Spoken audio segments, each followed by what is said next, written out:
மக்கா என்னாச்சுன்னா இன்னைக்கு 8வது நாளா கடல்ல வலை விடுறதுக்காண்டி போயிட்டு இருக்கோங்க. இன்னைக்கு சரியா 4 மணிக்கு நம்ம வலையில நிறைய சூரிய மீன்கள் கிடைக்கணும் அப்படின்னு கடவுள்கிட்ட வேண்டிட்டே கடல்ல வலை விட ஆரம்பிச்சிட்டோங்க. கடல்ல வலை எல்லாத்தையுமே விட்டு முடிச்சதுக்கு அப்புறம் இரவு சாப்பாட்டுக்கு ரசத்தை கூட ஆம்லேட் சேர்த்து சாப்பிட்டோங்க.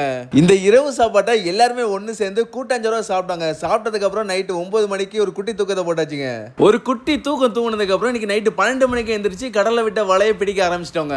அடிச்சாம்பாரு அப்பாயின்மெண்ட் ஆர்டர் அப்படிங்கிற பார்த்தா நமக்கு மொதல் மீன் இன்னைக்கு கோலா மீன் நம்ம வலையில மாட்டிட்டு வந்திருக்கீங்க. அப்புறம் நம்ம எதுக்காண்டி வந்தோமோ அந்த சூரிய மீன்களும் அடுத்தடுத்த வரிசையா நம்ம வலையில வர ஆரம்பிச்சிட்டுங்க.